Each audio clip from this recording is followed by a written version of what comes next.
दोस्तों, चीन इस्लामी जमहूरिया पाकिस्तान के 2 साल बाद माज़ वजूद में आया। चीनी कौम पूरी दुनिया में एक पिसी हुई कौम थी, कोई निज़ाम नहीं था, हर चीज तबाह हो चुकी थी। जापान ने दूसरी जंग अजीम में चीन के कमोबेश 2 करोड़ अफराद कत्ल कर दिए थे। 1949 में ये एक अलग मुल्क के तौर पर नमूदार हुआ और सबसे पहले इसको तस्लीम करने वाला हमारा मुल्क पाकिस्तान ही था। सबसे पहला गैर मुल्की त्यारा जो कि चीन की सरजमीन पर उतरा वो पाकिस्तानी एयरलाइन PIA का ही था, जिसका इस्तकबाल चीन ने बड़े पुरतपाक तरीके से किया था। चीन को बैंकिंग निजाम भी पाकिस्तान के इकोनॉमिस्ट ने ही बनाकर दिया था। हमारे दिए हुए निजाम को लेकर चीन कहां पहुंच गया और हम कहां खड़े हैं, इन सब की सबसे बड़ी और बुनियादी वजह मुखलिस लीडरशिप की कमी है। चीन को माओ ज़ेतुंग जैसा लीडर मिल गया जिसने चीन की काया ही पलट दी।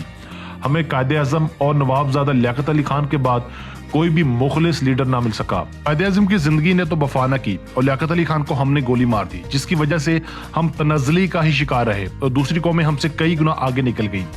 आप में से कुछ दोस्तों को ये जानकर हैरत होगी, अमेरिका जैसा तरक्की याफ्ता मुल्क भी चाइना का 1.31 ट्रिलियन डॉलर्स का मकरूज है, जबकि अमेरिकन प्राइवेट कंपनीज का कर्ज 19.5 ट्रिलियन डॉलर से भी जायद है। चाइना की तरक्की की एक और बुनियादी वजह भी है कि चीन के लोग मुल्क के नुकसान को जाती नुकसान से भी ज्यादा तरजीह देते हैं, जिसका अंदाजा आप इस बात से लगा सकते हैं कि हमारे एक पाकिस्तानी कालम निगार अपना आंखों देखा हाल लिखते हैं कि एक दफा चीनी कंपनी ने सड़क की तामीर के लिए एक देव हैकल बुलडोजर मंगवाया। इसे एक गांव से आगे ले जाना था और रास्ते में एक नदी थी जिस पर एक नाजुक सा पुल था जो इस बुलडोजर का वजन बर्दाश्त नहीं कर सकता था।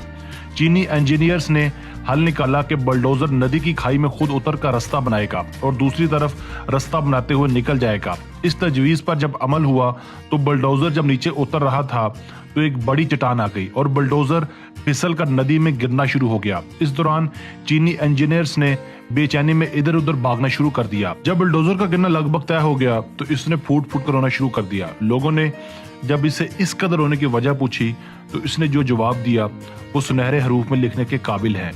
इसने कहा, मैं कैसे ना रोऊं, ये मेरे मुल्क का नुकसान हो रहा है। बाद में गांव वालों की मदद से इस बुलडोजर को बचा लिया गया। मैं समझता हूं चीनी लोगों की अपने मुल्क से मोहब्बत और इखलास का ही नतीजा है कि ये कौम आज दुनिया की तरक्की याफ्ता कौमों में शुमार होती है। दोस्तों, इस वक्त चीन आलमी मईशत पर तेजी से छाया हुआ है। शायद ही कोई ऐसा घर होगा जिसमें चीन की मसनूआत इस्तेमाल नहीं हो रही। आज की वीडियो में हम चीन के मुतालिक चंद दिलचस्प और मालूमाती चीजें लेकर आपके लिए हाजिर हुए हैं, हमारे साथ रहिएगा। नंबर 1, दोस्तों, माओ ज़ेतुंग जदीद चीन का बानी शुमार किया जाता है। चीन को तरक्की देने में इसका बहुत बड़ा हाथ है। चीन के लोग अफ्यून और हीरोइन की नशे की लत में मुब्तला थे, लेकिन माओ ज़ेतुंग ने अपनी कौम से ये लत छुड़वाकर इसे दुनिया की एक मेहनती कौम बना दिया। नंबर 2, माओ ज़ेतुंग ने तारीख के सबसे बड़े लॉन्ग मार्च के दौरान अपनी कौम को हदायत की थी कि वो लॉन्ग मार्च के दौरान चने और गर्म पानी साथ रखें। चने थोड़े से खाने से आपकी भूख खत्म हो जाएगी और गर्म पानी आपको पेट की बीमारियों से बचा लेगा। आज भी चीनी कौम गर्म पानी इस्तेमाल करती है, जिसकी वजह से ये कौम सेहतमंद और तवाना है। नंबर 3, दोस्तों, चीन की कम्युनिस्ट पार्टी ने बीजिंग में एक इंस्टीट्यूट कायम कर रखा है जहां पार्टी के अरकान को मुतल्लिका शोबों में वजीर मशीर बनाने और चीन के लिए नई क़यादत तैयार करने की तरबियत दी जाती है। तरबियत मुकम्मल होने के बाद इनको सर्टिफिकेट दिया जाता है। अगर किसी शख्स के पास इस इंस्टीट्यूट का सर्टिफिकेट ना हो तो इसे वजीर या मशीर के काबिल नहीं समझा जाता। यहाँ तक कि चीन के आने वाले सदर को 5 साल पहले ही सदर बनने की तरबियत दी जाती है।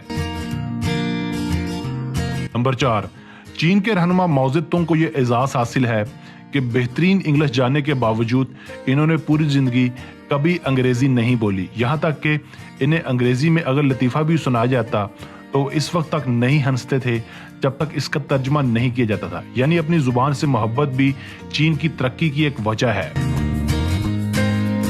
नंबर 5, चीन के तमाम लोग बशमोल अफसरान मजदूर सब मिलकर एक ही जैसा खाना खाते हैं। इसके अलावा वो किसी भी मुल्क जाते हैं तो अपने साथ चीनी मसनूआत भी लेकर आते हैं ताकि दुनिया को चीन की मसनूआत से मुतारफ करवाया जा सके।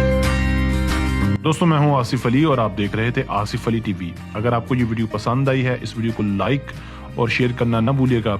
अगर आपने अब तक हमारा चैनल